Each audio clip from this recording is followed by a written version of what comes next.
आह! पलंग से नीचे पैर रखते ही माया घुटनों पर हाथ रखकर कराह उठी। अब तो लगता है जल्दी ही छड़ी का मोहताज होना पड़ेगा। घुटने तो बिल्कुल ही काम से गए।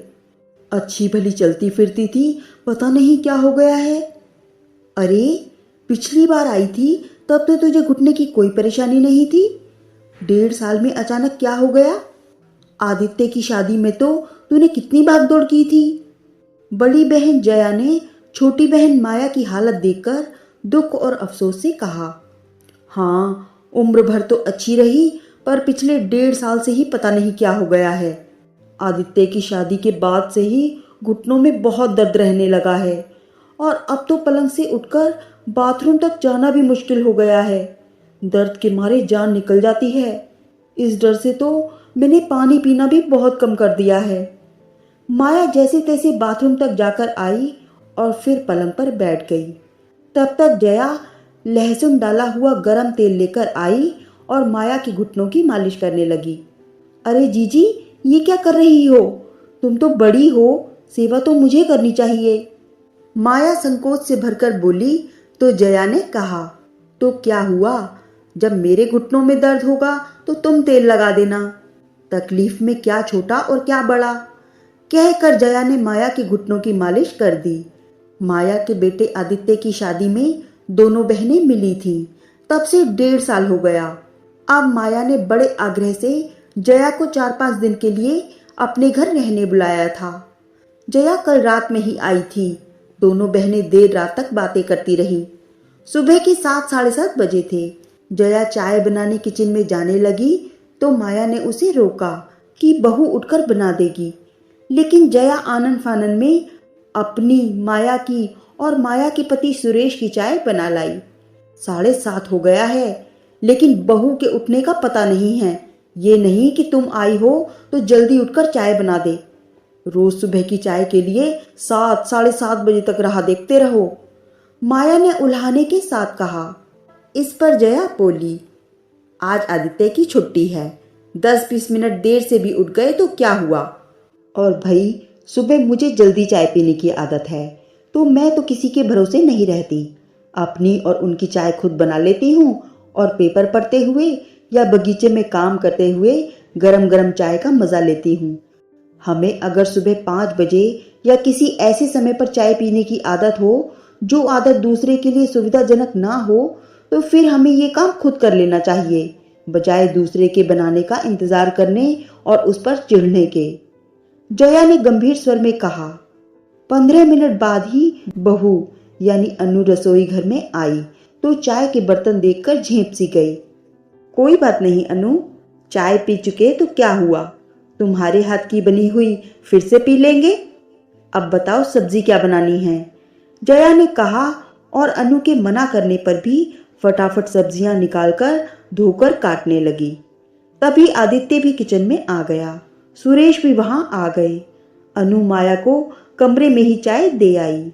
बाकी सबने किचन में बैठकर साथ में चाय पी। जया नाश्ता और खाना बनाने में पूरी तरह से अनु की मदद कर रही थी। साथ ही पुरानी बातों का दौर और हंसी मजाक भी चल रहा था। अनु भी खुलकर हंस रही थी। माया के कमरे तक सबके हंसने बोलने की आवाजें आ रही थी। अनु की आवाज सुनकर माया को हैरानी हो रही थी। अनु माया से तो कभी इतनी बातचीत नहीं करती। महीनों से तो उसने उसे हंसते मुस्कुराते भी नहीं देखा था। जब सबके खाने का समय हुआ तब माया ने नहाने जाने की बात की। अनु ने सबका खाना परोसकर माया के लिए नहाने का पानी रखा। कपड़े बाथरूम में रख दिए। नहाने के बाद माया पूजा करने बैठी। अनु सबको खाना भी परोसती जा रही थी और माया के लिए पूजा की तैयारी भी करती जा रही थी। कभी पानी देना, फूल लाकर देना, चंदन घिस देना, भगवान का चरणामृत तुलसी चौरे में डालकर आना, पूजा के बाद भगवान जी का तौलिया धोकर सूखने डालना। फिर माया को खाना खिलाकर तब अनु ने खाना खाया। खाने के बर्तन आदि समेटते हुए अनु को 2:30-3 बज गए। शाम को जया ने अनु और आदित्य को बाहर घूमने भेज दिया। दोनों का चेहरा खिल गया। महीनों के बाद वे घूमने जा पाए थे। हमेशा तो खाना बनाने, सुरेश और माया को परोसने तक में ही इतनी देर हो जाती कि अनु मायूस होकर जाने से ही मना कर देती। अब भला रात में 9 बजे घूमने का समय ही कहाँ रह जाता। पर आज जया ने कहा रात में वो कुछ भी बना लेगी और माया तथा सुरेश को खिला देगी। जया ने देखा माया को अनु का जाना अच्छा नहीं लगा। घर में मेहमान आए हैं और बहू यूं घूमने निकल गई। माया के स्वर में नाराजगी थी। मैंने ही उन्हें भेजा है, वो तो जाने को तैयार भी नहीं थी और मैं कोई मेहमान थोड़े ही हूं। जया ने उसे प्यार से समझाया। दूसरे दिन जया ने माया को जल्दी नहाने और पूजा करने को कहा ताकि वो भी सबके साथ बैठकर खाना खा सके। बड़ी अनिच्छा से माया नहाने गई। उस दिन अनु काम से 1:30 बजे ही फ्री हो गई तो जया ने उन दोनों को पिक्चर देखने भेज दिया। दोपहर में आराम करने माया और जया पलंग पर लेट गई। माया फिर घुटनों पर हाथ फेरते हुए कराहने लगी। पता नहीं क्या जानलेवा बीमारी हो गई है। मैं तो अपनी जिंदगी से तंग आ गई हूँ। न चल पाती हूँ न ही कहीं आ जा पाती हूँ। बस इस कमरे में कैद होकर रह गई हूँ। माया फिर अपने घुटनों का रोना लेकर बैठ गई। एक बात कहूँ, बुरा मत मानना, तुझे सांस नामक बीमारी हो गई है माया, और कुछ नहीं। अचानक जया बोल उठी। जया के ऐसा बोलने पर माया चौंक गई। क्या? हाँ, और ये बड़ी भयानक बीमारी है। एक बार ये रोग लग जाए तो उम्र भर पीछा नहीं छोड़ता। जया के स्वर में हल्का सा व्यंग था। क्या कह रही हो जीजी, तुम भी ना? माया चिढ़कर बोली। मैं ठीक कह रही हूँ, तुझे कुछ नहीं हुआ है। मध्यम वर्गीय भारतीय घरों की सासों के साथ यही होता है। उम्र भर वे घर का सारा काम करती हैं, लेकिन जैसे ही बहू घर में आती है सारा काम उसे सौंपकर पलंग पर बैठ जाती हैं और बीमारियों को न्योता देती हैं। अरे, मेनोपॉज के समय हार्मोनल चेंज होते हैं।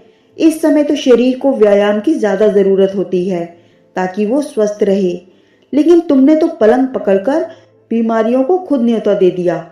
उम्र भर घर का काम करने के बाद अचानक शरीर एकदम निठल्ला होकर बैठ जाए तो क्या होगा? मशीन को भी बंद करके रख दो तो उसमें भी जंग लग जाती है। फिर ये तो शरीर है। पिछले 1.5 साल में अपने शरीर की हालत देखी है। वजन कम से कम 25 किलो बढ़ गया है। अब घुटनों पर ये अतिरिक्त भार पड़ेगा तो दर्द तो होगा ही। मोटापे से घुटने खराब और आगे डायबिटीज को आमंत्रण। और फिर कोसती हैं बेचारी बहू को कि इसके आने से ये सब हुआ। जया ने खरी बात आखिर बोल ही दी। सारी उम्र तो काम में पिस गई, अब इस उम्र में थोड़ा आराम कर लिया तो। अरे, अपनी गृहस्थी, अपने ही पति बच्चों के लिए काम किया ना। सब करते हैं, तुमने कोई एहसान नहीं किया है। किसी दूसरे के घर का काम तो नहीं किया ना। जया ने उसे डांट लगाई। हमारी सास भी तो बैठी रहती थी, हम भी तो अकेले ही सारा काम करते थे। तो माया कुछ और कहना चाहती थी पर जया ने बीच में ही उसे रोककर कहा, बस बस, मैं तेरी मंशा समझ गई। वो जमाना और था। कुछ लोगों की सोच संकुचित होती है, लेकिन हम भी वैसा ही नजरिया रखें तो उनमें और हम में फर्क ही क्या रह जाएगा। तेरी सास ने तुझसे काम करवाया, इसलिए तू भी अपनी बहू से बदला लेगी। ये ओछी प्रवृत्ति छोड़ दे। मैं तुझसे 4 साल बड़ी हूँ, लेकिन मेरा शरीर एकदम स्वस्थ है क्योंकि मैं घर का काम करती रहती हूँ। इससे बहू को भी मदद हो जाती है और घर चलाने में मेरी सशक्त भूमिका भी बरकरार है। लेकिन तुम्हारे जैसी सास काम में मदद तो करेंगी नहीं। हाँ, पलंग पर बैठे बैठे गृहस्थी पर अपना अधिकार जताकर बेकार के विवाद और खींच को बढ़ावा देंगी। सच है, खाली दिमाग शैतान का घर। काम तो कुछ है नहीं तो बहू को परेशान करने की बेकार की खुराफातें दिमाग में पैदा होती रहती हैं। पर मैंने बहू को क्या परेशान किया? माया हैरानी से बोली।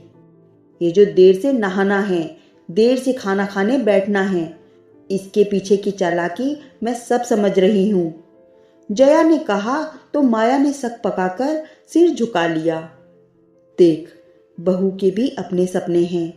खाली बैठकर तेरा दिमाग उल्टी दिशा में चलने लगा है। तू जानबूझकर उसे काम में उलझाए रखती है ताकि वो आदित्य के साथ बाहर न जा पाए। तू अपने दिनों की कुंठा अब उस पर निकाल रही है, ये ठीक नहीं है। किसी दिन अगर वो दोनों अलग हो गए तो फिर ये घुटनों का दर्द लेकर भी सारी गृहस्थी तुझे अकेले ही खींचनी पड़ेगी, तब उसे मत कोसना। ये कहते हुए जया दूसरी ओर मुंह करके सो गई। जया की बातें सुनकर माया सोच में पड़ गई। थोड़ी देर बाद माया पानी लेने किचन में गई। जया ने चुपचाप देखा माया बड़े आराम से चल रही थी। वो मुस्कुरा दी। जया को सुबह सैर करने की आदत थी। दूसरे दिन जब वो सुबह उठी तो देखा माया उससे पहले ही उठकर बाहर जाने को तैयार थी। ये देखकर जया सुखद आश्चर्य में भर गई। थोड़ी दूर ही सही पर माया जया के साथ पैदल घूमने गई। इतने दिनों से उसके पैर बैठे बैठे अकड़ गए थे। अब जोड़ खुलने में थोड़ा वक्त तो लगेगा, लेकिन जया को तसल्ली थी कि कम से कम माया की बुद्धि पलटी तो। घर जाकर चाय भी माया नहीं बनाई। बर्तनों की खटर पटर सुनकर अनु दौड़ी दौड़ी किचन में आई तो माया को काम करते देखकर हैरान रह गई। वो चाय बनाने जा ही रही थी कि जया ने इशारे से उसे मना कर दिया। आदित्य और सुरेश भी किचन में चले आए। माया ने सबकी चाय टेबल पर रखी। आज पूरा परिवार एक साथ बैठा था। लो अनु, तुम्हारी सास अब एकदम स्वस्थ हो गई हैं। अब वो सब काम कर सकती हैं। बस अब तुम उस पर एक नई जिम्मेदारी डालने के लिए फटाफट उसे दादी बनाने की तैयारी शुरू कर दो। जया ने कहा तो अनु शर्मा गई और सब खिलखिलाकर हंस दिए।